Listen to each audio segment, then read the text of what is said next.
ఈ రోజు మన గౌరవనీయులు కేంద్ర మంత్రివర్యులు శ్రీనివాస్ వర్మ గారు ఈ రోజు డయాలసిస్ సెంటర్ ఓపెనింగ్ ఇచ్చిన సందర్భంగా ఆయనకి స్వాగతం పలుకుతూ అదేవిధంగా ఈ కార్యక్రమం ఇచ్చేసిన కూటమి నాయకులందరికీ పేరు పేరున ఉదయపూర్వ నమస్కారం. ఎందుకంటే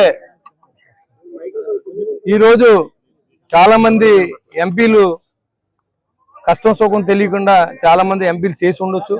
కానీ ప్రజల నుంచి వచ్చిన మనిషి, కష్టం తెలిసిన వ్యక్తి, చిన్న కార్యకర్త స్థాయి నుంచి కేంద్ర మంత్రి దాకా ఎదిగిన వ్యక్తి మనం ఏం చెప్పినా అర్థం చేసుకుని ఇక్కడ నేను ఫస్ట్ అడిగితే ఇక్కడ డయాలసిస్ సెంటర్ పెట్టాలన్నా చాలా మందికి ఇబ్బందులు ఎక్కువ ఉన్నాయి, ఇక్కడ షుగర్ వచ్చి అందరూ ఇబ్బంది పడుతున్నారంటే ఇమీడియట్ గా 2 కోట్లు ఆ రోజు శాంక్షన్ చేయడం, టెండర్ ప్రాసెస్ లేట్ అయింది, అది అయ్యి వాళ్ళకి అవడం, దానికి ఈ రోజు ఆయన రావడం చాలా అదృష్టంగా భావిస్తా ఉన్నాం. ఎందుకంటే అదే కాకుండా ఈ తాడేపూడి రైల్వే స్టేషన్ కి దాదాపుగా 40 కోట్ల రూపాయలతో అభివృద్ధి చేసిన ఘనత మన కేంద్ర మంత్రి గారు దక్కుద్దని కూడా తెలియజేస్తా ఉన్నా. ఎందుకంటే మనం చాలా మంది తెలియదు, మంత్రి గారు ఏదో ఊరికనే మంత్రి అయిపోయాడు, ఎమ్మెల్యే ఊరిలో గాల్లో అయిపోయాడు అని మాట్లాడేవాళ్ళు చాలా మందిని చూశాను నేను. కానీ మేము ఎవరో గాల్లో అవ్వలేదండి. చాలా జీవితం అంతా కష్టపడి ప్రతి మనిషిని కలిసి కష్ట సుఖం తెలుసుకుని మేము ఈ స్థాయికి వచ్చాం. ఖచ్చితంగా ఈ తాడేపూడిలో ఏ రకమైన ఇబ్బంది లేకుండా చేసేందుకు నా శాయశక్తిలా కృషి చేసిన నాకు ప్రతిదానికి సహకరించిన శ్రీనివాస్ వర్మ గారికి ధన్యవాదాలు. ఎందుకంటే అందరి సహకారం లేకపోతే మనం ఏమో 10 మంది మంచోడు అంటే మనం మంచోడు అవుతాం, 10 మంది ఎదవంటే ఎదవని అంటారు మనల్ని. కాబట్టి 10 మందితోనే ఈ రోజు ఇలా ఇంకెప్పుడు జరగలేదు, ఎంపీ ఎమ్మెల్యేలు ఇద్దరు బాగా చేశారనే విధంగా ఒక మంచి టీంని ఆయన కూడా నేను ప్రతిదాన్ని గౌరవించి, సార్ ఇది ఇలా చేద్దామన్నా, ఇలా చేస్తే బాగుంటుంది అంటే ఆయన ఏది కాదనలేదు. కాకపోతే అన్నిటికీ డబ్బులు ఉండకపోవచ్చు, వచ్చినప్పుడు వస్తాయి, కొన్ని కోరికలు ఉంటాయి, కొన్ని జరుగుతాయి, కొన్ని జరగవు, భగవంతుడు కూడా తీర్చలేడు అయ్యి. కానీ దానికి మనం ఎన్నే డిసాటిస్ఫాక్షన్ అయిపోయి ఏదో మమ్మల్ని తిడితే కలిసి వచ్చేదేం లేదు. ఖచ్చితంగా కేంద్ర రాష్ట్ర ప్రభుత్వం డబుల్ ఇంజిన్ సర్కార్ నడుస్తుంది. నరేంద్ర మోడీ గారి నాయకత్వంలో భారతదేశం అంతా కూడా సుభిక్షంగా ఇవాళ ఉందంటే కారణం నరేంద్ర మోడీ గారు. ఇవాళ ప్రపంచ దేశాలన్నీ అరిటాకులా వణిగిపోతూ ఉన్నాయి, కానీ భారతీయులందరూ కూడా గుండెల మీద చేసి పడుకున్నారంటే దానికి నరేంద్ర మోడీ గారే కారణం. కాబట్టి మరి ఎప్పుడు కూడా మనం విశ్వాసంగా ఏదైతే నరేంద్ర మోడీ గారి సహకారంతో, శ్రీనివాస్ వర్మ గారి సహకారంతో, ముఖ్యమంత్రి గారి సహకారంతో, అదేవిధంగా పవన్ కళ్యాణ్ గారి సహకారంతో ఈ తరఫున మీ గళాన్ని వినిపించగలం. కాబట్టి మీ అందరూ కూడా పేరు పేరున ఉదయపూర్వ నమస్కారం. మన కేంద్ర మంత్రి గారు మన కాన్స్టిట్యూన్సీకి ఏం కావాలన్నా కాదనకుండా ఆయన చేస్తూనే ఉన్నారు, ఇంకా చేయించాలని మనం అడుగుతూనే ఉంటాం. అమ్మకి ఎప్పుడు రోజు అన్నం పెట్టమని అడగాలి, అలాగే ఆయన అమ్మలాంటోడు, మన పిల్లలంటోడు. కాబట్టి మీ తరఫున నన్ను నెగ్గించారు కాబట్టి ఆయన అడుగుతూనే ఉంటాను, ఆయన అన్నం పెడతానే ఉండాలి, అన్నిదా భావించొద్దని ఆయన నమస్కారం తెలియజేసుకుంటూ మరి ఇవాళ చాలా ప్రోగ్రామ్స్ ఉన్నాయి, ఆయన కూడా ఆయన సందేశాన్ని ఇవ్వాల్సిందిగా నేను కోరుతాను. ఈరోజు స్థానిక శాసనసభ్యులు మిత్రులు శ్రీ బొలిశెట్టి శ్రీనివాస్ గారి ఆధ్వర్యంలో చేయడం జరిగింది. ఏదైతే పెద్ద ఎత్తున డయాలసిస్ పేషెంట్లు పెరుగుతున్నటువంటి సందర్భంలో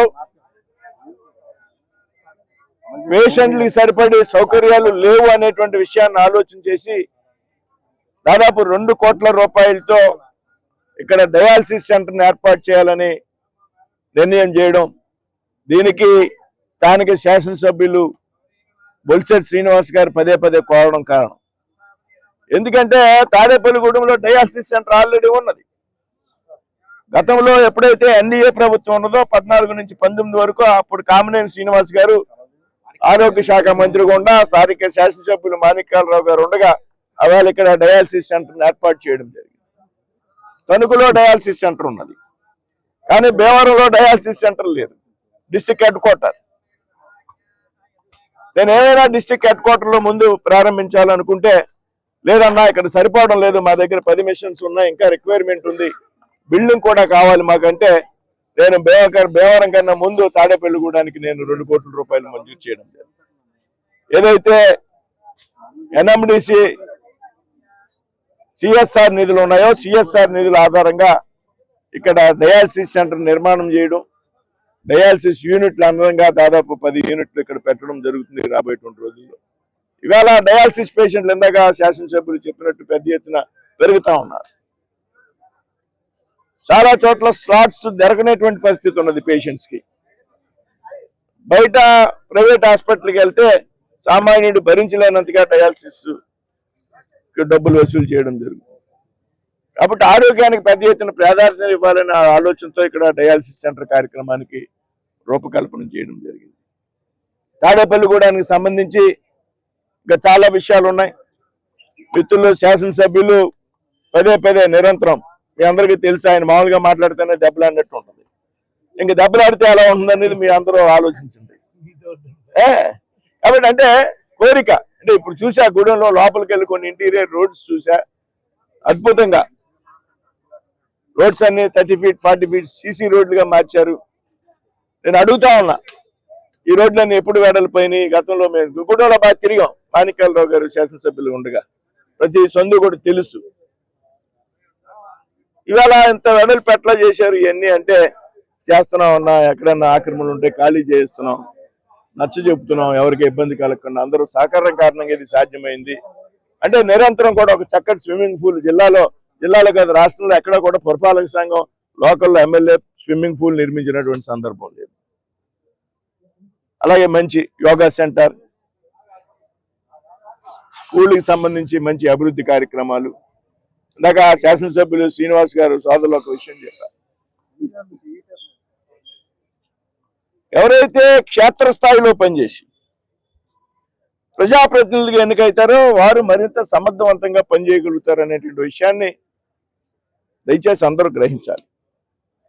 ఇక్కడ ఉన్నటువంటి అసెంబ్లీ ప్రజలు కానీ, పార్లమెంట్లో ఉన్నటువంటి ప్రజలు కానీ, అలాంటి సామాన్యులు ఎవరైతే ఉన్నారో నిత్యం ప్రజల్లో తిరిగి కలిసి మమేకమై పనిచేసేటువంటి వ్యక్తులు ఎవరైతే ఉన్నామో వారికి మా పార్టీలు అవకాశం ఇవ్వడం ద్వారా, ఎన్డీఏ కూటమి ద్వారా చక్కగా నరేంద్ర మోడీ గారు, చంద్రబాబు నాయుడు గారు, పవన్ కళ్యాణ్ గారి నాయకత్వంలో